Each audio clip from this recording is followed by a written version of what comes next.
नमो अरिहंताणं नमो सिद्धाणं नमो आयर्याणं नमो उवज्जायाणं नमो लोये सव्वसाहुणं येसो पंचनमुक्कारो सव्व पापप्पणासणो મંગલાણમ ચ સવ્યસિમ પડમમ હોઈ મંગલમ. તો આપણે જોયું હતું કે જ્યારે જ્યારે આપણી પ્રવૃત્તિ કોઈ પણ પ્રકારની પ્રવૃત્તિ ચાલતી હોય તો ત્યારે કર્મબંધ તો અવશ્ય થાય જ છે. શુભમાં પ્રવૃત્તિ હોય તો પુણ્ય કર્મ બંધ થાય છે અને જો અશુભમાં પ્રવૃત્તિ હોય તો પાપ કર્મનું બંધ થાય છે. એટલે પ્રવૃત્તિ જો આપણે કરશું તો કોઈ ને કોઈ પ્રકારનું બંધ કર્મ બંધ તો થવાનું જ છે. અને પ્રવૃત્તિ કરવું તે આત્માનો સ્વભાવ નથી, પણ તે વિભાવ દશા છે.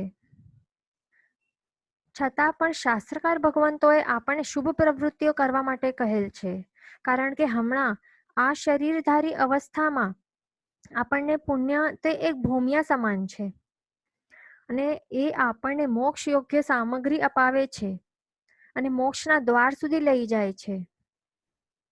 પછી અંતે આપણને આ પુણ્ય કર્મોનો પણ નાશ કરવાનું રહેશે.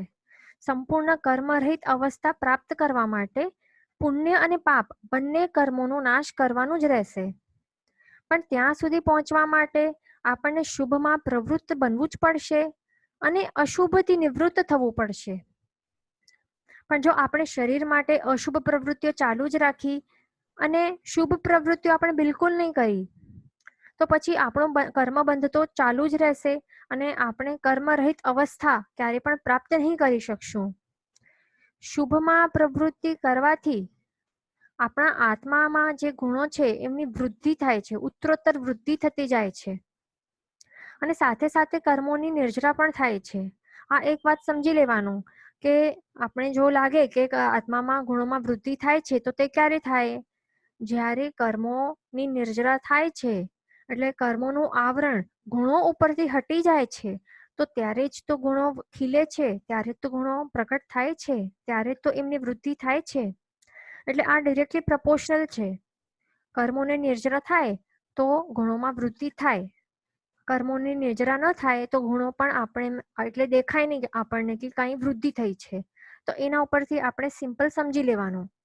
આપણને કેટલી વખત લાગતું હોય કે આપણે આટલું તપ કર્યું છે તો આપણે લાગે કે હા સેટિસ્ફેક્શન વાળી ભાવના આપણામાં આવી જાય કે મેં આટલો તપ કર્યું છે તો મારી આટલી કર્મોની નિર્જરા થઈ ગઈ છે.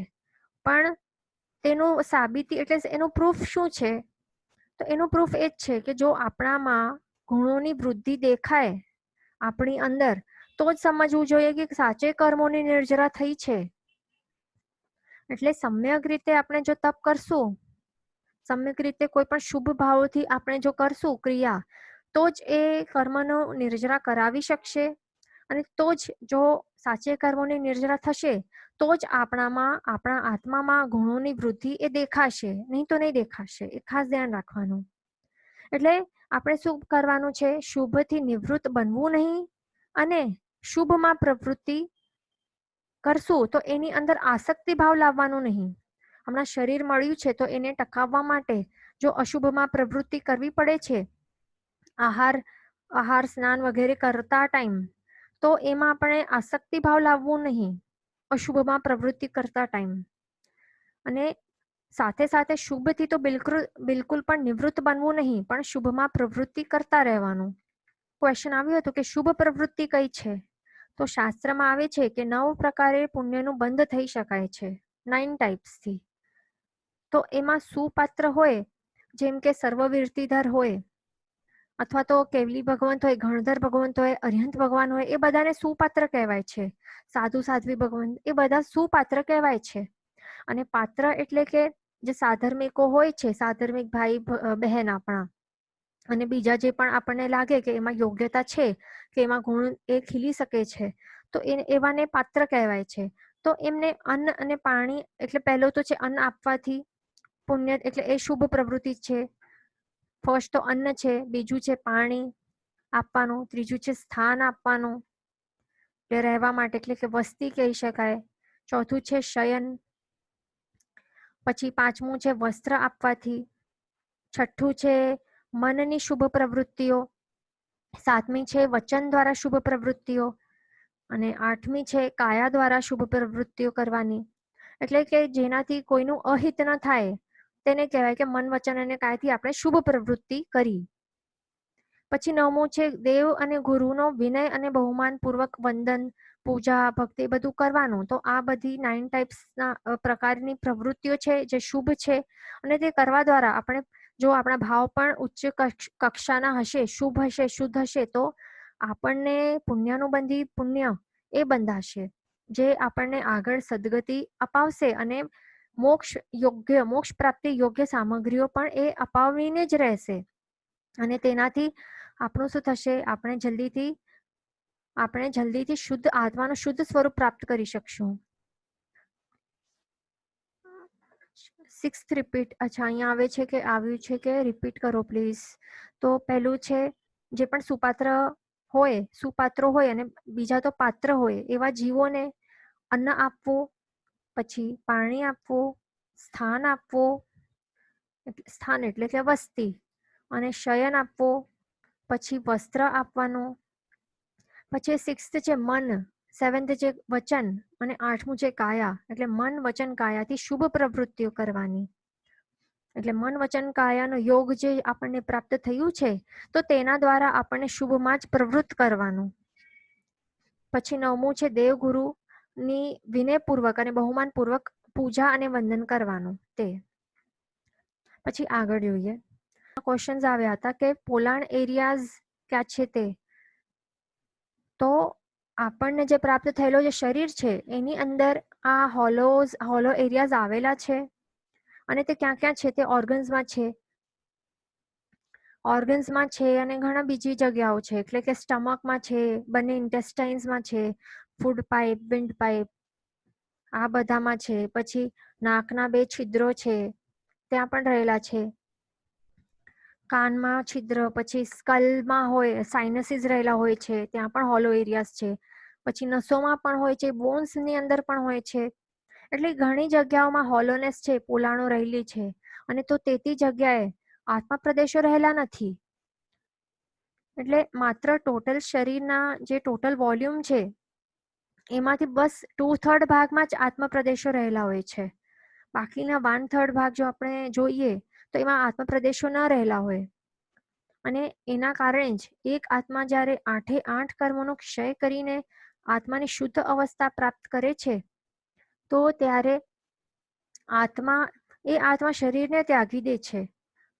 અને ત્યારે પારાની જેમ શું થાય છે, પારો કેમ હોય, છૂટો હોય તો પછી ભેગો થઈ જાય છે ને, તો તેવી જ રીતે પારાની જેમ એના આત્મા પ્રદેશો બાજુમાં ગોઠવાઈ જાય છે. એટલે પોલાણવાળા ભાગો હવે ફિલ થઈ જાય છે.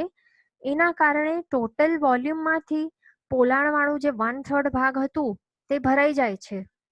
અને એના કારણે આત્માનું જે ટોટલ વોલ્યુમ છે એમાંથી એ માત્ર 1/3 ઓછું થઈ જાય છે અને બાકીનું કેટલું 2/3 જ બાકી રહી જાય છે. અહીંયા તમે ફોટોમાં દેખાય છે કે લેફ્ટ વાળું શરીરધારી આ છે આત્મા, અને રાઈટમાં જે છે તો એ જ્યારે સિદ્ધ અવસ્થા પ્રાપ્ત કરે છે એટલે શરીર ત્યાગે છે એના પછી એનું એટલું ઓછું થઈ જાય છે, 1/3 ભાગ ઓછું થઈ જાય છે અને માત્ર 2/3 ભાગ બાકી રહી જાય છે આત્મા પ્રદેશોનું. એટલે ટોટલ છે જેટલા આત્મા પ્રદેશો તો એ માત્ર શું થાય છે, ભેગા થઈ જાય છે. પોલાણવાળી જગ્યાઓ જે હતી તે ભરાઈ જાય છે. બરાબર. અને પછી આત્માનું જે છેલ્લો શરીરની જેવી પોઝિશન હતી અને જેટલી અવગાહના હતી, સમજો અવગાહના એમની કેટલી હતી, ઉત્કૃષ્ટપણે 500 ધનુષ જેટલી હોય છે. તો પછી એમાંથી આત્મા નીકળ્યા બાદ પોલાણવાળા ભાગો ભરાઈ જાય છે. એટલે 500 નું 2/3 કરવાનું તો કેટલું આવે છે, 333.32 અંગુલ એટલું બાકી રહે છે. તો એટલા માટે મેક્સિમમ હાઈટ કોઈ સિદ્ધાત્માની જો હોય તો એ કેટલી હોઈ શકે, સિદ્ધાત્માની હાઈટ 333 ધનુષ અને 32 અંગુલ એટલી જ હોઈ શકે છે. કારણ કે મેક્સિમમ હાઈટ માત્ર 500 ધનુષવાળા મોક્ષ પ્રાપ્ત કરી શકે છે અને એનાથી બિલકુલ વધારે હોઈ જ નહીં શકે. એટલે અંતિમ શરીર એમનો જેવા શેપમાં રહેલો હોય છે અને તેની જ હિસાબે તેમનું આત્મા શરીરથી નીકળ્યા બાદ એવા જ શેપમાં રહી જાય છે. માત્ર એમાં શું થાય છે, 1/3 નો ઘટાડો થાય છે વોલ્યુમમાં. પછી એમાં આત્મા કોઈ જાતના આકારના કોઈ પણ પ્રકારના ચેન્જીસ એ લાવતો નથી, કારણ કે તેને હવે કર્મનો બંધ નથી રહ્યો. એટલે હવે કોઈ નવું શેપ લેવાની એમને ઈચ્છા પણ નથી અને કોઈ પ્રયોજન પણ નથી રહ્યો. એટલે જેવું પોઝિશન હતું લાસ્ટ અંતિમ સમયમાં તેવું જ એ રહી જાય છે. ક્વેશ્ચન આવ્યું છે કે એમ કહે છે દાન પણ બહુ વિચારીને કરવું જોઈએ નહીં તો કર્મ બંધનું કારણ બને છે, તો એના પર પ્રકાશ પાડજો. એટલે અહીંયા શું છે, જે પણ જીવો મોક્ષ માર્ગે ચડેલા નથી, મિથ્યા દ્રષ્ટિ જીવો છે, તો તે તો ઓબ્વિયસલી અધર્મ કરવાના જ છે. સમ્યક દ્રષ્ટિ ઓબ્વિયસલી ધર્મ કરવાના જ છે, બરાબર. તો મિથ્યા દ્રષ્ટિ જીવો જે હોય છે, તો એવા જીવોને, અને જો એ બહારથી ભૌતિક રીતે એ દુઃખી રહેલા હોય છે, તો એમના દુઃખને જોઈને આપણું જે મન, જે આત્મા છે, આત્મા એ દ્રવિત થવું જોઈએ, બરાબર. એ ખૂબ જ દ્રવિત થવું જોઈએ. અને પછી એમના દુઃખ જોઈને આપણને એવા, એટલે એને દ્રવ્ય દયા પણ કરવી જોઈએ અને સાથે સાથે ભાવ દયા પણ કરવી જ જોઈએ. એટલે દ્રવ્ય દયા એટલે જે પણ યોગ્ય આહાર પાણીની જરૂર હોય છે તે આપવાથી દ્રવ્ય દયા કરવાની હોય. પણ જો આપણે એને ઇગ્નોર કરીએ તો આપણો આત્મા જે છે એમાં કઠોરતા વધે છે અને સાથે સાથે આપણામાં દયા નામનો ગુણ એ પણ વિકસિત પામતો નથી. તો પણ એમાં રૂલ શું છે, આપણે એક વખત જો દ્રવ્ય દયા કરીને કોઈ મિથ્યા દ્રષ્ટિ જીવને, એના પછી તરત જ, એટલે આપણને ભાવ દયા તો કરવી જ જોઈએ. ભાવ દયા એટલે કે ભાવ અનુકંપા એ આપણને ભાવવી જ જોઈએ. જો આપણે ભાવ અનુકંપા એટલે કે ભાવ દયા ભાવી નહીં, એ જીવ પ્રત્યે માત્ર દ્રવ્ય દયા જ કરી દીધી, એટલે દ્રવ્યથી કંઈ આપી દીધું, તો પછી શું થશે, એ દ્રવ્ય વાપરીને એને જે શક્તિ મળશે એનાથી એ પાપ કર્મો તો કરવાના જ છે, બરાબર. પણ એમાં આપણે એટલે ભાવ અનુકંપા પણ ભાવશું, એટલે કે ભાવદયા એટલે શું, કે આપણને ભાવના એવી ભાવવી જોઈએ કે આ જીવ જલ્દીથી એવા એને મિથ્યા, એટલે જલ્દીથી એને સમજણ આવે, બરાબર, અને એ મોક્ષ માર્ગ ઉપર ચડી શકે એવા એને ભાવ પ્રગટ થાય અને જલ્દીથી એ દુઃખ મુક્ત થઈને એ સુખ પ્રાપ્ત કરી શકે. એટલે કે સાચું મોક્ષ સુખ જે છે એ પ્રાપ્ત કરી શકે. એટલે એને સાચી સમજણ પ્રાપ્ત થાય. હવે અરિયન ભગવંતોએ આવી જ ભાવના તો ભાવી હતી, એને ભાવ અનુકંપા તો ભાવી હતી. છેલ્લા ત્રીજા ભવે 14 રાજલોકના બધા જીવો માટે અરિયંત ભગવાને આવી જ ભાવ અનુકંપા ભાવી હતી, જેના કારણે એમને તીર્થંકર નામ કર્મ બંધ થયું હતું. તો એવી રીતે હોય છે, માત્ર દ્રવ્યથી નહીં ચાલે, પણ કમ્પલસરી ભાવ દયા તો કરવી જ જોઈએ. પછી આગળ આપણે જોઈએ, ક્વેશ્ચન હતું કે ભવી અને અભવી જીવ ક્યારે નક્કી થાય છે? નિગોદમાંથી નીકળે ત્યારે? તો ના, એ તો સ્ટાર્ટિંગથી જ એમનું એવું જ હોય છે. એટલે એ તો અવ્યવહાર રાશિની નિગોદમાં એમનું બધા જીવોનું પ્રથમ સ્થાન હોય છે, બરાબર. અનાદિકાળથી આત્માઓ ત્યાં જ રહેલા હોય છે અને કોઈ પણ એ જીવને ભવી કે અભવી બનાવતો નથી. એ તો પહેલેથી જ એવા હોય છે. અભવી જીવોમાં પહેલાથી જ પાત્રતા રહેલી ન હોય છે મોક્ષ પ્રાપ્ત કરવા માટેની, અને ભવી જીવોને એમની અંદર પહેલાથી જ આવી યોગ્યતા, પાત્રતા પહેલેથી જ રહેલી હોય છે મોક્ષ પ્રાપ્ત કરવાની, બરાબર. ક્વેશ્ચન છે કે is appreciating someone's good quality right or wrong? એ તો અનુમોદના કહેવાય, એ તો ઘણું સરસ હોય છે.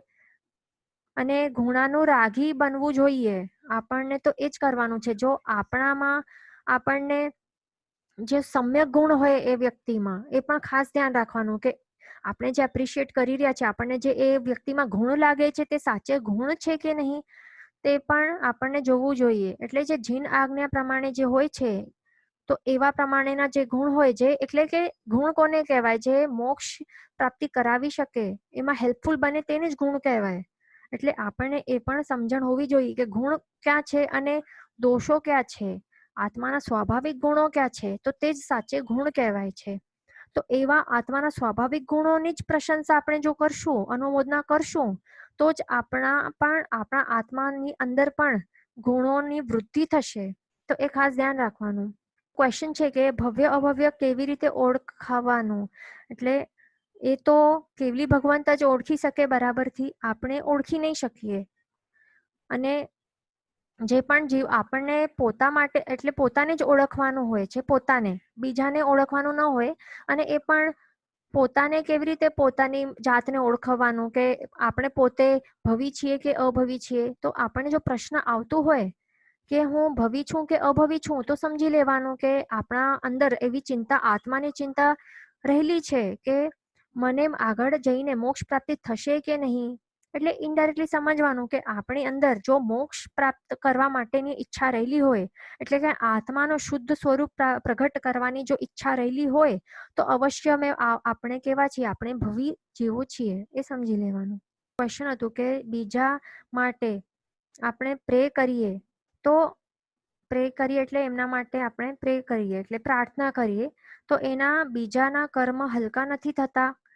આપણે આત્માની શાંતિની પ્રાર્થના કરીએ તો એ કેવી રીતે અસર કરે, એમના એવા ક્વેશ્ચન્સ હતા. તો હવે એમાં સમજવાનું એ છે કે આત્મા પોતે જે પણ કર્મો કરે છે તે કર્મોને તેને જ ભોગવવું પડે છે. કારણ કે આત્મા કર્મનું કરતા છે એ જ આત્માને એ પોતાના કરેલા કર્મોને ભોગવવા જ પડે છે. પણ આપણે જો આપણા સ્વજનો માટે પ્રે કરીએ તો એમના કર્મોનો ક્ષય બિલકુલ નહીં થાય. એમના દ્વારા જે પણ બાંધેલા કર્મો છે તો એમને જ ભોગવવા પડશે. નહીં તો જો આવું પોસિબલ થાત કે પ્રે કરવાથી એટલે કે કોઈ મંત્રો બોલવાથી આપણા સ્વજનોના કર્મ તૂટતા જો હોય, તો પછી એ ભલે કેટલું પણ પાપ કરત, પછી એ બીજાને કહી દેત કે મારા માટે મંત્ર જાપ તપ વગેરે તો તું કરતો રહેજે, તો મારા કર્મો હલકા થતા જશે. એટલે એવું નહીં હોય. તો પછી કેવું હોય, જો સમજો કે આપણા સ્વજનને જો રોગ થઈ ગયો હોય, તો ત્યારે આપણે જો કોઈ મંત્ર જાપ કે પ્રાર્થના કરીએ પ્રભુ સમક્ષ, અથવા તો કોઈ તપ કરીએ કે એમને સારું થઈ જાય, એના માટે જો આપણે કરીએ તો ત્યારે એની અસર આ વ્યક્તિને ત્યારે જ થાય છે જો એનો પુણ્યોદય ત્યારે હોય છે. જો એમનું પુણ્યોદય ત્યારે થવાનું હોય, એટલે પુણ્યનો ઉદય હોય છે ત્યારે, તો જ આપણા દ્વારા કરેલા જે મંત્ર જપ તપ જે છે, પ્રાર્થના છે, ત્યારે જ એને હેલ્પફુલ થશે. તો ત્યારે એ વ્યક્તિના પુણ્યોદય થવાના કારણે જ એને આપણા દ્વારા કરેલા જે પણ પ્રાર્થનાઓ છે, મંત્ર જાપ વગેરે, એની અસર થઈ શકે છે. અથવા તો જે દ્રવ્યથી જે ડોક્ટર્સ એને જે દવા આપે છે, તો ત્યારે તેનાથી તે સાજો થઈ શકે છે. પણ જો પુણ્યોદય એનો ન હોય, તો તે આપણા દ્વારા ભાવથી કરેલા જે ઉપચાર જે છે તે કામમાં નથી આવવાના. અને સાથે સાથે ડોક્ટર્સ દ્વારા કરેલા જે પણ દ્રવ્યથી ઉપચાર છે, એટલે કે મેડિસિન્સથી જે છે એના ઉપચારથી પણ એ કામમાં નથી આવવાના.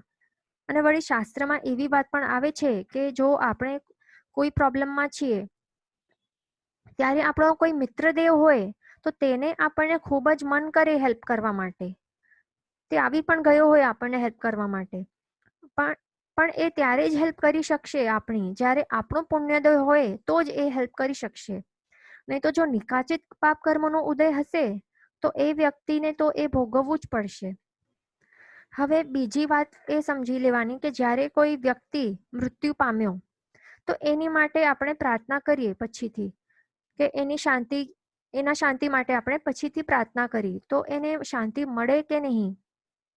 તો એમાં આપણા દ્વારા ભાવેલા જે પણ શુભ મનોવર્ગના પૂતગલો જેઓ એના સુધી પહોંચી શકતા હોય, અને વળી જો તે ગ્રહણ પણ કરે, તો થઈ શકે છે કે એના ભાવો ઉપર અસર થાય અને એના પણ શુભ ભાવો તે વખતે એને આવી શકે છે. અને જે પણ એના નામે પૈસા આપણે લખાવીએ ધર્મક્ષેત્રમાં એના મૃત્યુ થયા બાદ, તો તેનું ફળ એને ત્યારે જ પ્રાપ્ત થઈ શકે છે જો તે વ્યક્તિની અંદર સુકૃતની અનુમોદનાના ભાવો ચાલતા હોય છે. નહીં તો એના નામે લખાવેલા પૈસાનો લાભ એને મૃત્યુ બાદ બીજા ભાવમાં નહીં મળે. બરાબર.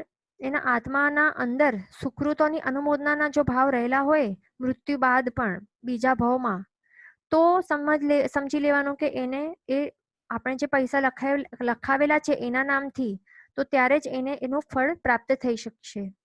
પછી બીજો ક્વેશ્ચન હતું શ્રી અશોકભાઈ શાહનું અને પરેશભાઈ હરિયાનું અને ઉષ્માબેન મહેતાનું પણ, કે રૂચક પ્રદેશનું ફંક્શન્સ શું છે. તો એનો કોઈ ખાસ ફંક્શન નથી. રૂચક 8 રૂચક પ્રદેશો જે રહેલા છે તો એમનો કોઈ ખાસ ફંક્શન નથી, પણ આપણે એ સમજવાનું છે કે આત્માનું સાચું સ્વરૂપ કેવું છે. એનાથી આપણને આ 8 રૂચક પ્રદેશો છે એના ઉપરથી આપણને સમજવાનું એ છે કે આત્માનું સાચું સ્વરૂપ કેવું છે.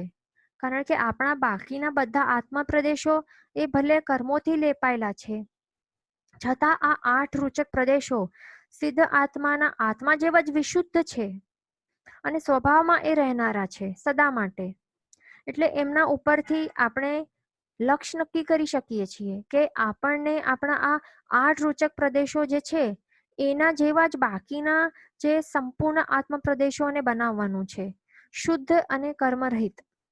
તો એ જ એનું ઇમ્પોર્ટન્સ છે રૂચક પ્રદેશોનું. ક્વેશ્ચન હતું કે જ્યારે આપણે કર્મ બંધ કરીએ અને તરત જ એમનું પ્રાયશ્ચિત કરીએ તો પણ એટલું જ ગાઢ બંધ થાય. તો એનો જવાબ છે કે જો તીવ્ર આવેશથી એટલે તીવ્ર ભાવોથી આપણે જો બંધ કરશું તો આપણું પ્રાયશ્ચિત પણ ઘણું જ ઉત્કૃષ્ટ ભાવવાળું હોવું જોઈએ, તો જ તે પાપ ધોવાઈ શકાય છે. એટલે જ શું કરવાનું, એમાં ગીતાર્થ ગુરુ ભગવંત હોય એમની પાસે આપણને જવાનું અને જે પાપ કરેલું છે કેવા ભાવોથી કરેલું છે તે બધું જ એકદમ જે પણ માયા વગર આપણે જેવું કર્યું છે, જેવા ભાવોથી, જેવી ઇન્ટેન્સિટી વાળા ભાવોથી કર્યું છે તે બધું એમની સમક્ષ કહેવાનું. અને પછી એ જે પણ પાપનું પ્રાયશ્ચિત આપે છે તો તે લઈ લેવાનું અને એવી રીતે કરવાનું.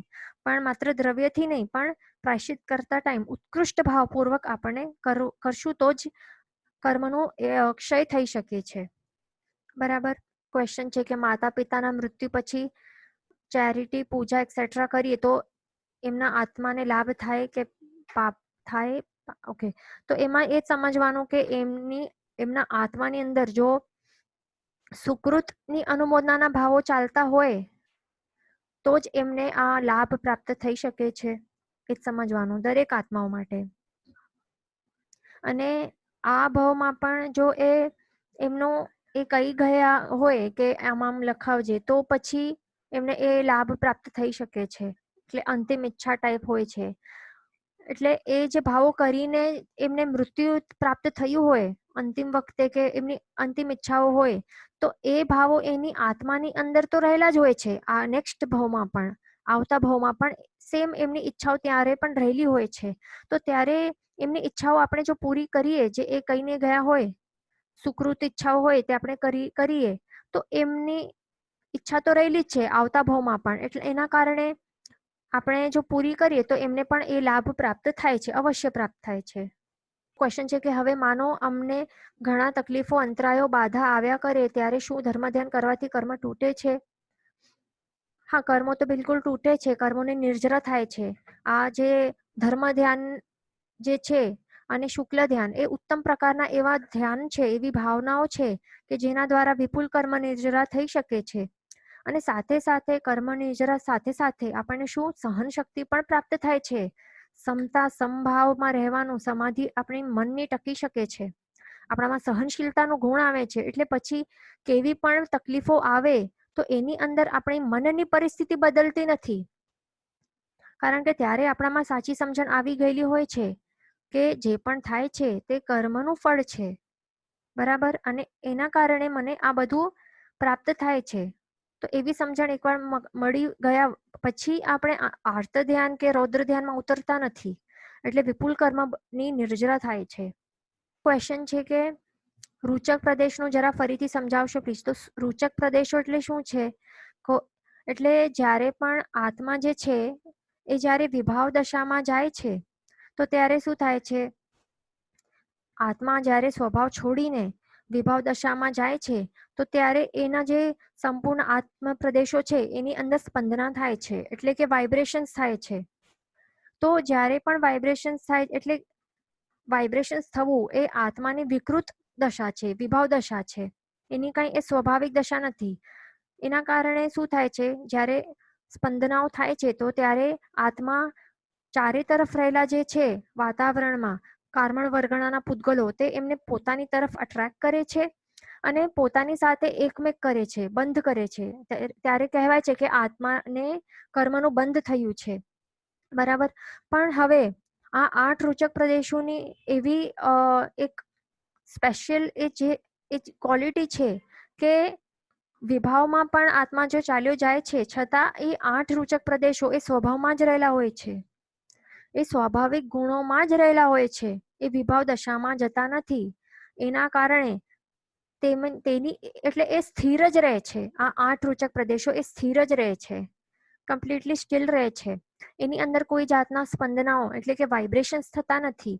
અને એવું થતું નથી એના કારણે એ કર્મોને કારવણ વર્ગણાના પૂતગલોને પણ ગ્રહણ કરતા નથી, અટ્રેક્ટ કરતા નથી અને પોતાની સાથે એકમેક પણ કરતા નથી.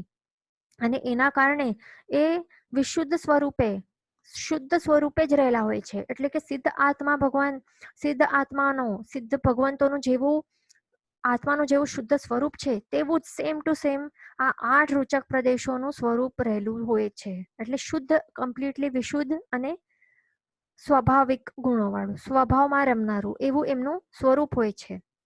અને આ 8 રૂચક પ્રદેશો દરેક જીવમાં રહેલા હોય છે. બરાબર. ક્વેશ્ચન હતું કે આપણા શરીરને જે કાંઈ વેદના થાય છે તેનાથી આપણા આત્માને ફરક નથી પડતું, તો આપણા આત્માને પોતાના કર્મ ખપાવવા શરીરનું શા માટે જરૂર પડે છે? તો અહીંયા એક વાત સમજવાની કે આત્માને પોતાના કર્મ ખપાવવા શરીરની જરૂર નથી પડતી, પણ એમના દ્વારા કરેલા પાપના કારણે જ આત્માને પોતાના કરેલા કર્મનું ફળ ભોગવવા માટે શરીર એને પ્રાપ્ત થાય છે. એને શરીર એટલા માટે ધારણ કરવું પડે છે, કર્મોનું ફળ એને ભોગવવા માટે. અને એ પણ શેના દ્વારા? કર્મોના કારણે જ આ શરીર પ્રાપ્ત થાય છે. તો આ શરીરધારી અને કર્મવાળી અવસ્થાનો નાશ કરવા માટે આત્મા એવી પ્રવૃત્તિ કરે છે કે આ શરીરરૂપી સાધનને વાપરીને તે તપ, ત્યાગ વગેરે કરે છે, કાયા ઉપર મમત્વને ત્યાગ કરે છે અને પોતાના દ્વારા કરેલા કર્મોને અને એના કર્મોના કારણેનું પણ એ નાશ કરે છે. એટલે શરીર ઉપર જે પણ પ્રહારો થતા હોય છે, શસ્ત્રક્રિયા વગેરે થાય છે, ત્યારે આત્માને દુઃખની અનુભૂતિ તો થાય છે. ત્યારે આપણને શું ચિંતવવું જોઈએ કે આત્માને દુઃખની ફિલિંગ નથી થતી, પણ જે પણ થાય છે તે માત્ર શરીરને થાય છે. અને આત્માના સાચા સ્વરૂપ તો કેવું છે? એ અરૂપી છે, એને કોઈ પણ સ્પર્શ નથી કરી શકવાનો. તો પછી એને દુઃખ કેવી રીતે ઉપજવી શકે છે? એટલે આપણને આત્મધ્યાન કરતા આવા પ્રકારનું ચિંતન કરવું જોઈએ કે જેનાથી આપણી ઘણી જ કર્મની નિર્જરા થઈ શકે છે. ક્વેશ્ચન હતું કે કોઈ પોતે સાચું છે, બરાબર, કોઈ પોતે સાચું છે અને આપણે એમનું માન્યું નહીં અને પછી આપણે ભૂલ કરી નાખી, તો આપણા ઉપર એ ક્રોધિત થાય છે, તો ત્યારે શું કરવાનું? તો આપણને ત્યારે એમને મિચ્છામી ડુક્કડમ જ કહેવું જોઈએ, જેનાથી એનું જે આ ક્રોધ છે તે શાંત થઈ જાય. અને મિચ્છામી ડુક્કડમ સમજી લો કે એમાં એવી તાકાત છે, આ મિચ્છામી ડુક્કડમ એવી અગ્નિ જે છે કે જેનાથી સામેવાળો વ્યક્તિ અવશ્યમય પીગળી જાય છે. ભલે ફર્સ્ટ ટાઈમ નહીં પીગળે, પણ ધીરે ધીરે એનું હૃદય પણ કોમળ બનતું જાય છે અને ક્રોધ પણ ઓછું થતું જાય છે. એટલે આવી સિચ્યુએશન્સમાં મિચ્છામી ડુક્કડમ તો આપણને કહેવું જ જોઈએ. અને બીજું કંઈ કહેવાથી જો કલેશ થઈ જવાના ચાન્સીસ હોય છે તો ત્યારે મૌન રહેવું આપણને અને કર્મોને સહન કરી લેવા. એક ગુણવાન વ્યક્તિ હોય ને ઘરમાં, તો એની અસર બીજા ઉપર અવશ્ય થાય છે અને તે પણ એની સાથે સાથે ગુણવાન બન્યા વગર રહે નહીં. એટલે આવો હોય છે.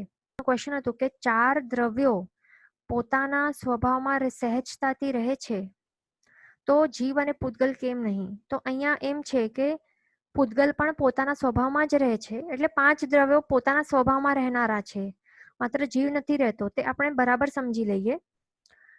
અહીંયા પહેલા આપણે એ સમજી લઈએ કે વિશ્વમાં 6 પ્રકારના દ્રવ્યો રહેલા છે. એમને શું કહેવાય છે? ષડ દ્રવ્યો.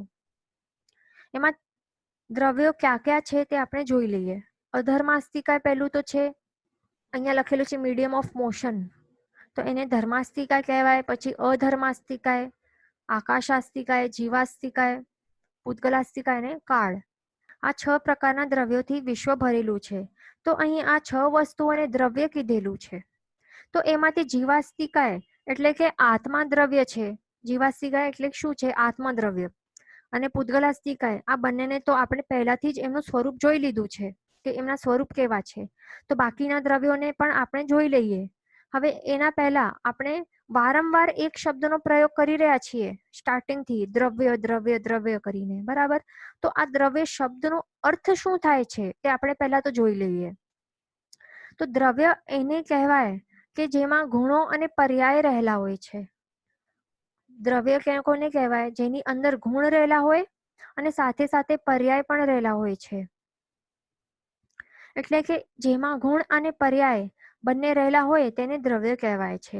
તો ગુણ કોને કહેવાય? ગુણ એને કહેવાય કે જે દ્રવ્યમાં સતત વિદ્યમાન રહેલું હોય છે. ગુણ એટલે કે શું છે? એટલે કે સ્વભાવને જ ગુણ કહેવાય છે. અને તે દ્રવ્યોમાં સતત હાજર રહેલા હોય છે અને ક્યારે પણ એ નષ્ટ થતા નથી. તો હવે પર્યાય શું હોય છે? પર્યાય એટલે કે પર્યાય જે હોય છે તે સતત બદલાતો રહે એને પર્યાય કહેવાય છે.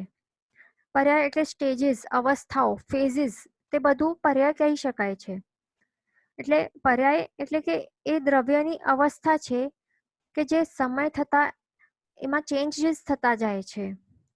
અને આ હવે ગુણ અને પર્યાય શું છે તે ઇઝીલી સમજવા માટે આપણે પહેલા એક્ઝામ્પલ લેશું કે પૂતગલોનું આપણે એક્ઝામ્પલ લેશું. જેમ કે ગોલ્ડનું એક્ઝામ્પલ લેશું આપણે.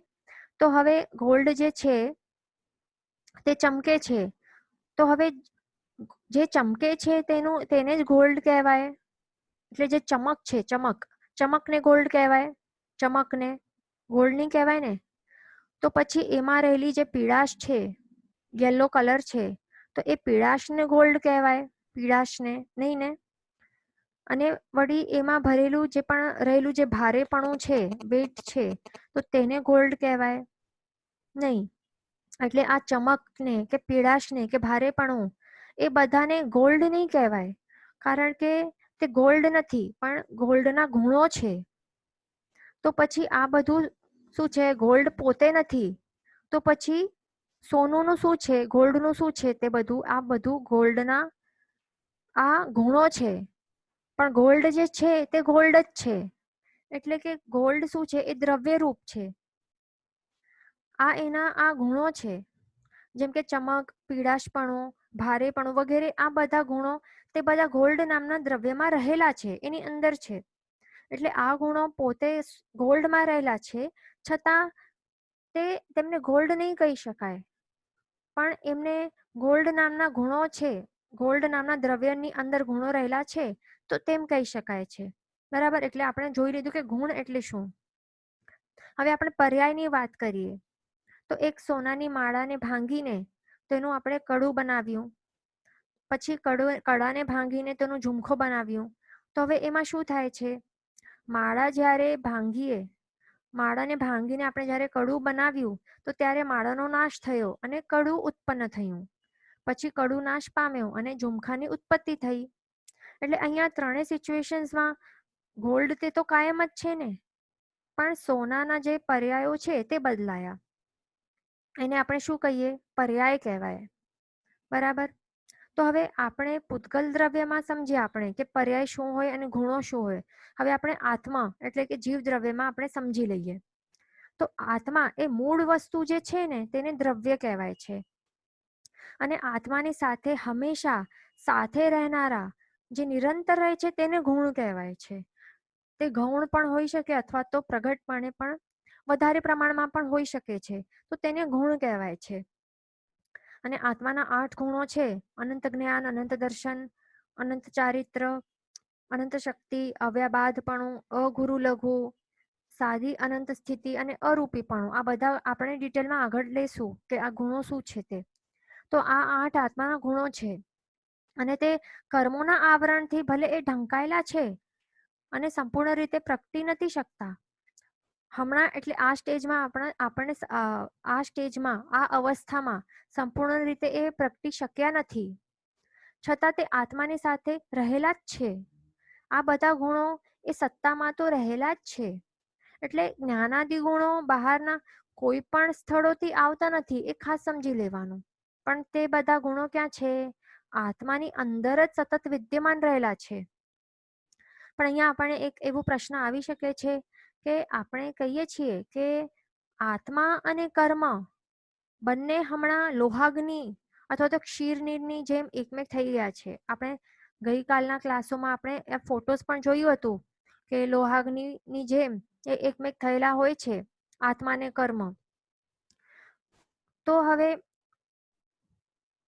આત્મા દ્રવ્ય અને કર્મથી યુક્ત દ્રવ્ય આપણને માનવાનું, એટલે આત્મા દ્રવ્ય અને કર્મ એ બધા એક જ છે, એકમેક થઈ ગયા છે, તો હવે એક જ દ્રવ્ય તરીકે કહી શકાય એવું ક્વેશ્ચન આપણે આવી શકે. તો હવે આ સમજવા માટે આપણે એક એક્ઝામ્પલ લઈએ.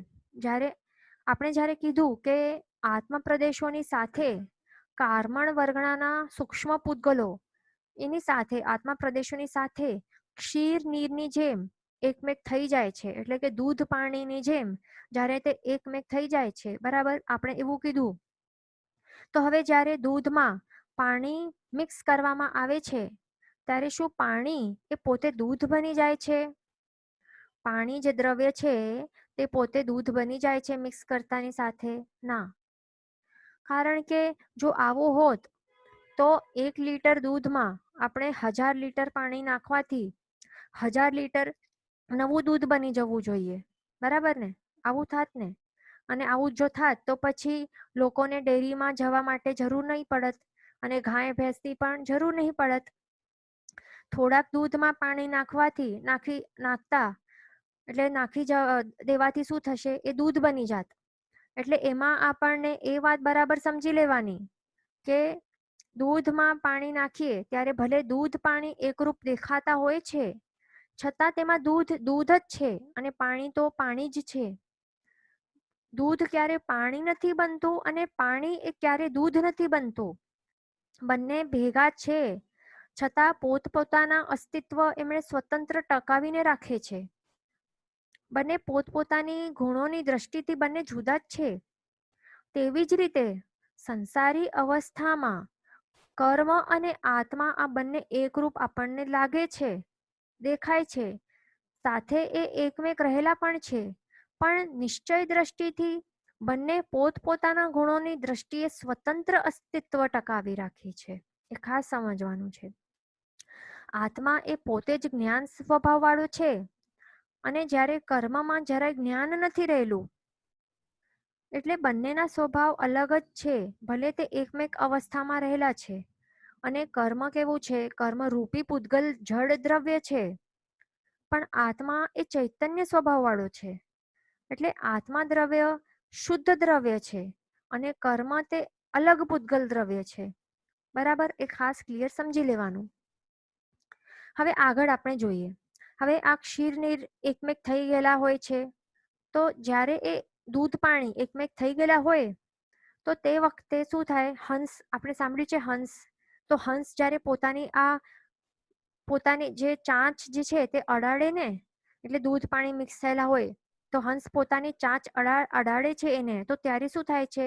દૂધ અલગ કરીને એ ખેંચી લે છે અને પાણીને, એની અંદર પાણી જે મિક્સ રહેલો હોય છે તો તે પાણીને ગ્રહણ જ કરતો નથી. તો બસ આપણને તેવી જ રીતે હંસની જેમ બનવાનું છે. હંસની જેમ આત્માને કર્મોથી છૂટો પાડીને આપણને જોવાનું છે. તો જે આત્મા કર્મોથી છૂટો પાડીને આત્માને જોઈશે તો તે આત્માને કર્મોની અશુદ્ધતામાંથી શુદ્ધ એવા આત્માને અલગ કરીને અલગ કરી શકશે. પણ જે જીવો આત્માને કર્મોથી જુદા જોઈ નથી શકતા, એટલે કે આત્માને કર્મનું ભેદ જ્ઞાન કરી નથી શકતા, તો તે જીવો સંસારમાં કર્મથી બંધાયેલા જ રહેવાના છે. હવે આપણે આ જે વાક્ય કીધું તે આપણે એક એક્ઝામ્પલથી આપણે સમજી લઈશું બરાબરથી.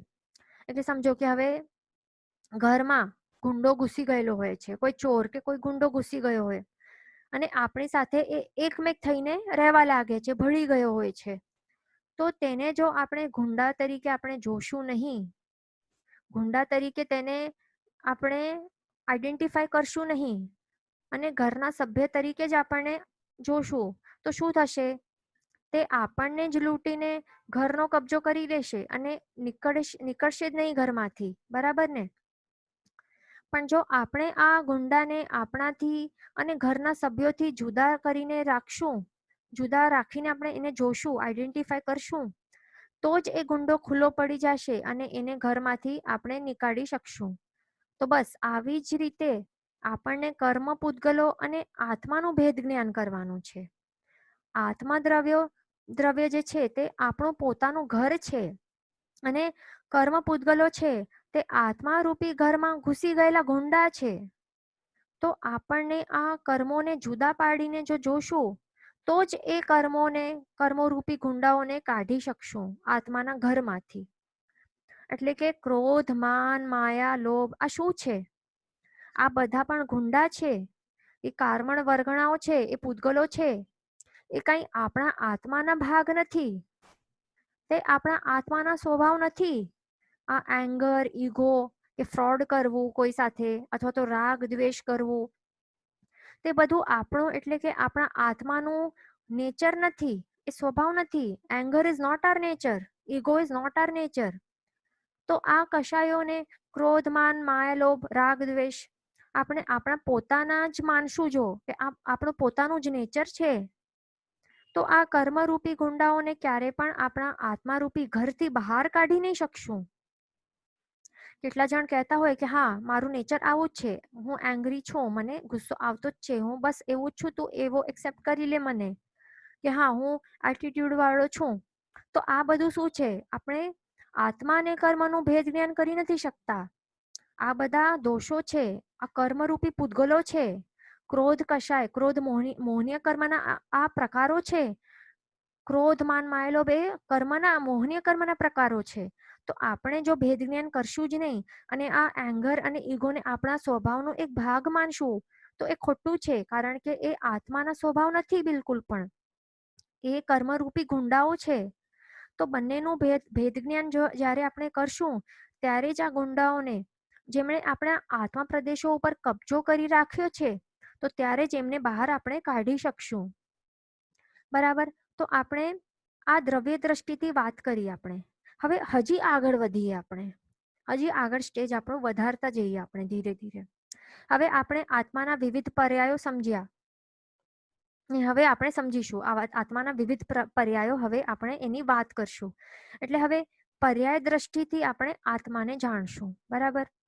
આત્મા નામનો જે દ્રવ્ય છે એના ઉપર કર્મ ચોંટેલા છે અને એના જ કારણે આત્માને એક ભાવમાં પુરુષનું શરીર મળે છે, વળી બીજા ભાવમાં એને સ્ત્રીનું શરીર મળે છે. એ જ સેમ આત્માને પછી એ જ સેમ આત્માને આગળ જઈને નારકીનું શરીર મળે છે, પછી તિર્યંચનું ક્યારેક શરીર મળે છે બીજા ભાવમાં, અથવા તો નાના સૂક્ષ્મ જીવોનું શરીર મળે છે, અથવા તો દેવોનું શરીર મળે છે. પણ છતાં આત્મા નામનું દ્રવ્ય જે છે તે આત્મા પોતે કોણ છે? આત્મા પોતે સ્ત્રી નથી કે આત્મા પોતે પુરુષ નથી. આત્મા પોતે જીવડો નથી, અથવા તો આત્મા પોતે એ નારકી પણ નથી, અથવા તો તે પોતે દેવતા પણ નથી, અને આત્મા પોતે તિર્યંચ પણ નથી. આત્મા જે છે તે આત્મા છે અને તે આ બધાથી જુદો છે. તો આ બધું શું છે? આ બધા પ્રકારની અવસ્થાઓ છે. આ બધા પ્રકારની અવસ્થાઓ જેમાં અલગ અલગ શરીર મળ્યા છે તે જુદા છે આત્માથી. અને આપણને આ અવસ્થાઓ જે કર્મોના કારણે બદલાતી જાય છે તે સમજાઈ જાય તો આપણે આપણા આત્માને અને આ ભાવમાં પ્રાપ્ત થયેલા શરીરનું આપણે ભેદ જ્ઞાન સહેલાઈથી આપણે કરી શકશું, જો આપણને આ અવસ્થાઓ સમજી જશે તો. તો આ શું છે? આ બધી કર્મો આપણા આત્માના પર્યાયો છે જે કર્મના કારણે પ્રાપ્ત થયા છે. અને આવો આત્મા અને શરીરનો જ્યારે ભેદ જ્ઞાન આપણને થશે તો ત્યારે આપણી દ્રષ્ટિ બદલાઈ જશે. આ આત્મા અને શરીરનું ભેદ જ્ઞાન જો આપણે થયું, એ ક્યારે કહી શકશું કે આપણે આત્મા અને શરીરનું ભેદ જ્ઞાન થયું? કે જ્યારે આપણે આત્માની અવસ્થાઓ એટલે કે પર્યાયો આપણે બરાબર સમજાશે. કે આ તમને જે સ્ક્રીન ઉપર દેખાય છે કે ક્યારેક એક જ સેમ આત્માને પુરુષનું શરીર મળે છે, પછી સ્ત્રીનું શરીર મળે છે, પછી એને જ ઘોડા કે વાંદરા કે એવું શરીર મળે છે, પછી એને નારકી, પછી દેવ. એટલે આ બધું શું છે? એ પોતે આત્મા નથી. આ સ્ત્રીપણું કે પુરુષપણું એ શું છે? આત્માના પર્યાયો છે. તે આપણે જો એકવાર બરાબર સમજી જશે તો પુરુષોને સ્ત્રીને જોઈને મોહ નહીં થશે અને સ્ત્રીઓને પણ પુરુષોને જોઈને મોહ નહીં થાય. પણ હમણાં આપણે પુરુષ શરીરવાળા આત્માને પુરુષ માની છીએ અને સ્ત્રીના શરીરવાળા આત્માને આપણે સ્ત્રી તરીકે આપણે જોઈએ છીએ. એટલે સમજી લેવું કે આપણે હજી આત્મા અને શરીરનું સંપૂર્ણ ભેદ જ્ઞાન આપણે નથી કર્યું. સ્ત્રીને સ્ત્રી તરીકે જોવું નહીં અને પુરુષને પુરુષ તરીકે જોવું નહીં, પણ બધાને જ આત્મા તરીકે જોવું. એમને હમણાં કર્મના કારણે પ્રાપ્ત થયેલા જે પર્યાયરૂપ શરીર છે તે જોઈને આપણને મૂંઝાવવું નહીં, મોહ પમાડવો નહીં. એટલે આપણને પર્યાય દ્રષ્ટિ છોડીને આત્મદ્રષ્ટિથી બધાને જોવું જોઈએ. તો જ આપણને આપણા વિકારો ઉપર આપણને કાબુ આવી શકશે અને તો જ પછી આગળ બ્રહ્મચર્ય વ્રત પણ જો પાળવું હોય તો આપણને આ પર્યાય દ્રષ્ટિને ત્યાગીને આત્મદ્રષ્ટિથી આપણે જોશું તો બ્રહ્મચર્ય વ્રત પણ ઇઝીલી પડાઈ શકશે. આત્મદૃષ્ટિ એટલે કે સામેના પાત્રને સ્ત્રી કે પુરુષ રૂપે નહીં જોવાનો, પણ આત્મા રૂપે જ જોવાનો અને એમાં પણ સ્થિર રહેવું. તો એને જ શું કહેવાય? નિશ્ચયથી બ્રહ્મચર્ય કહેવાય છે. હજી આગળ આપણે એમાં વિચારણા કરશું, હજી ડિટેલમાં. જે પણ બધા જીવો આત્માને જોઈ શકે છે, એટલે જે પણ જીવો આત્માને આત્મા તરીકે જોઈ શકે છે અથવા બધા જ જીવોને પોતા રૂપે જોઈ શકે છે, તો તે જ અહિંસા બરાબર પાડી શકે છે. જ્યારે આપણે જીવોને બીજા માનીએ કે બીજા છે અને એમને આત્મા તરીકે આપણે જો જોતા નથી તો ત્યારે જ આપણને આ જીવોની હિંસા કરતા આપણે હોઈએ છીએ. બરાબર? એટલે આ દ્રષ્ટિથી જોવાથી અહિંસા પણ પડાય છે. એટલે કે બધા જ આત્મા આપણા આત્મા જેવા જ છે એવી વિચારણા આપણે કરવાની, એવી દ્રષ્ટિ રાખવાની. તો આપણે અહિંસા પણ સહેલાઈથી આપણે પાડી શકશું. બરાબર? અને એટલે હવે આપણે એમ પણ જોઈ શકશું કે પુરુષપણું કે સ્ત્રીપણું કે તિર્યંચપણું, દેવ કે નારકીપણું, તે બધા શું છે? આત્માના પર્યાયો છે, ડિફરન્ટ અવસ્થાઓ છે કે જે કર્મના કારણે પ્રાપ્ત થઈ છે. આ પર્યાયો જે છે, સ્ત્રીપણું, પુરુષપણું, તે બધા પોતે આત્મા નથી, પણ આત્માને પ્રાપ્ત થયેલી આ પર્યાયો છે. કર્મના કારણે પ્રાપ્ત થયેલી આ પર્યાયો છે. આત્મા તો પોતે આત્મા દ્રવ્ય છે, એટલે દ્રવ્ય અલગ હોય, ગુણ અલગ હોય અને પર્યાયો અલગ હોય. એ ખાસ સમજી લેવાનું. પર્યાયો જે હોય તે પોતે આત્મદ્રવ્ય નથી અને જે દ્રવ્ય છે તે પર્યાય નથી, પણ દ્રવ્યની અંદર પર્યાયો રહેલા હોય છે. આ આપણે આત્માની વિભાવ પર્યાયની અપેક્ષાએ આપણે આ વિચારણા કરી છે કે જ્યારે વિભાવમાં જાય છે તો ત્યારે અલગ અલગ પર્યાયો કેવા એને પ્રાપ્ત થાય છે. ઓકે, તો હવે આપણે દ્રવ્ય શું છે, ગુણ શું છે અને પર્યાય શું છે તે બધું આપણે જાણી લીધું. અને એ પણ બે દ્રવ્યોનું એટલે પૂતગલ અને જીવોનું, આ આત્મા અને પૂતગલ, આ બે દ્રવ્યોનું આપણે સમજી લીધું કે દ્રવ્ય શું છે, ગુણ શું છે, પર્યાય શું છે. બરાબર? હજી આગળ 4 દ્રવ્યો છે તે આપણે બરાબર સમજી લઈએ. ક્વેશ્ચન આવ્યું છે કે પ્રત્યક્ષ નહીં પણ ભાવથી મિચ્છામી દુક્કડમ કરીએ તો તેનું ફળ મળે. તો હવે આપણે એમાં સમજવાનો એ વાત છે કે આપણે પ્રત્યક્ષપણે શા માટે આપણે જઈ નથી શકતા? આપણી અંદર એવું કયું દોષ રહેલું છે કે જે આપણને પ્રત્યક્ષપણે ત્યાં એ વ્યક્તિની સામે જવા નથી આપતું? તો એ તો માન કશાય જ છે ને. તો એના કારણે જ આપણે એની સમક્ષ પ્રત્યક્ષપણે આપણે જઈને સોરી નથી કહી શકતા. આપણે ઘણા જણે ઘણી વખતે આવું એક્સપિરિયન્સ કર્યું હશે કે સોરી કહેવું એ આટલું ઇઝી નથી લાગતું. સોરી આ સિમ્પલ વર્ડ છે, એ પણ કાઢવાનો મોઢામાંથી એ ઘણું ડિફિકલ્ટ લાગતું હોય છે. તો એ માત્ર ને માત્ર અભિમાન કશાયના કારણે જ એ અભિમાન કશાય જે છે તે જ આપણા આ નમ્રતા નામના ગુણને રોકી રાખે છે.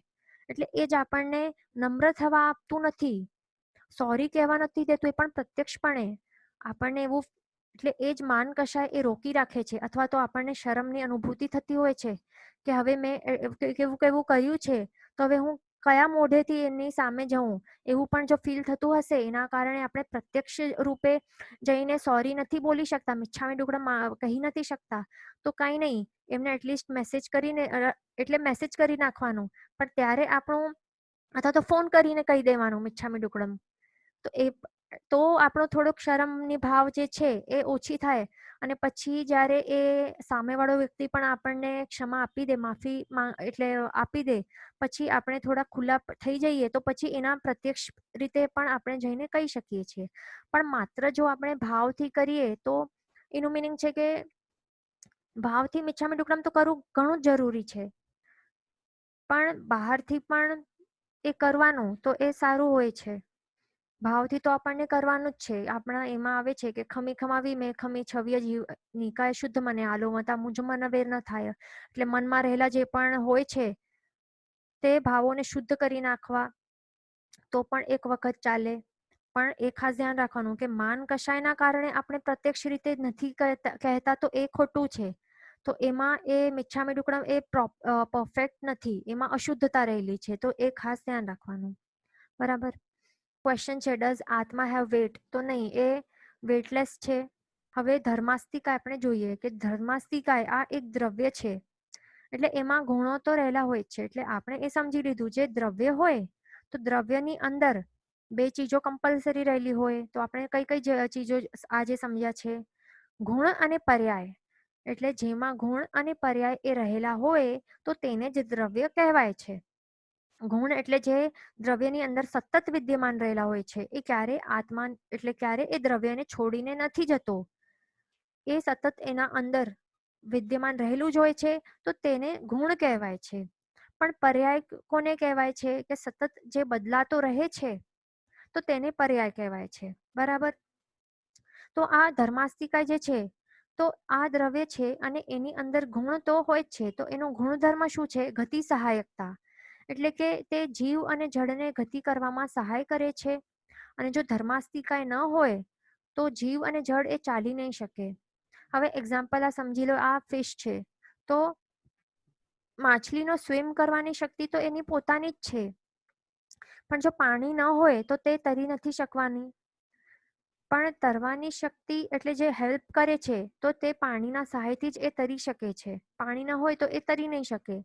તો આના જ કારણે એવા ઘણા ક્વેશ્ચન આવ્યા હતા કે સિદ્ધ ભગવાન તો ક્યાં રહેલા છે? તો 14 રાજલોકમાં જો આપણે જોઈએ તો 14 રાજલોકની અંદર સંપૂર્ણપણે આ ધર્માસ્તિકાય નામનું જે દ્રવ્ય છે તે વ્યાપ્ત રહેલું છે. અને આ 14 રાજલોકની બહાર આ ધર્માસ્તિકાય બહાર રહેલું નથી.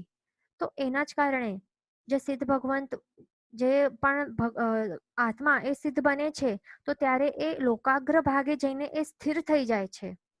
કારણ કે 14 રાજલોકની બહાર ધર્માસ્તિકા નામનું દ્રવ્ય રહેલું જ નથી. એટલે જે ગતિ સહાયક દ્રવ્ય છે તે 14 રાજલોકની બહાર અલોકમાં એ રહેલું જ નથી. એના કારણે સિદ્ધ ભગવંત જે છે તે લોકાગ્ર ભાગે જઈને સ્થિર થઈ જાય છે. બરાબર. અને એ પણ સમજી લેવાનું કે શક્તિશાળી કોઈ ઇન્દ્રદેવ પણ હોય તો તે પણ 14 રાજલોકની બહાર એક આકાશ પ્રદેશ સુધી પણ એ બહાર આંગળી પણ કાઢી નહીં શકે, કારણ કે ત્યાં ધર્માસ્તિકા નામનું દ્રવ્ય જ નથી. બરાબર. એ ખાસ સમજી લેવાનું. અને આ દ્રવ્ય જે છે ધર્માસ્તિકાય તે અરૂપી છે, એટલે કે એનો વર્ણ, ગંધ, રસ અને સ્પર્શ નથી. પણ છતાંય કેવલી ભગવંતને જે રૂપી અને અરૂપી બંને દ્રવ્યો એ જાણી શકે છે અને જોઈ શકે છે. તો એનું સ્વરૂપ એમણે જાણ્યું છે અને આપણને જેવું છે તેવું આપણને બતાવ્યું છે. એના કારણે આપણે ખબર પડી છે કે આવું ધર્માસ્તિકાય નામનું કોઈ દ્રવ્ય છે અને આવું છે. અને આ ધર્માસ્તિકાય જે છે તે અસંખ્ય પ્રદેશોથી બનેલું છે અને સંપૂર્ણ 14 રાજલોકમાં એ વ્યાપ્ત છે. અને એની પાછળ આ લાગેલું છે અસ્તિકાય નામનું જે પ્રત્યય છે, આ વર્ડની અંદર જે પ્રત્યય પાછળ લાગેલું છે એનું મિનિંગ છે અસ્થિ એટલે કે પ્રદેશ, પ્રદેશોનું, અને કાય એટલે સમૂહ, એટલે પ્રદેશોના સમૂહથી બનેલું જે છે તેને અસ્તિકાય કહેવાય છે. અને આ ધર્માસ્તિકાય આપણે જોયું કે એ અસંખ્ય પ્રદેશોથી બનેલું હોય છે. જેના આજ્ઞા વિરુદ્ધ બોલાયું હોય તો મિચ્છામિ દુક્કડમ. સર્વમંગલ માંગલ્યમ સર્વકલ્યાણ કારણમ પ્રધાનમ સર્વધર્માણમ જૈનમ જયતિ શાસનમ. પ્રણામ.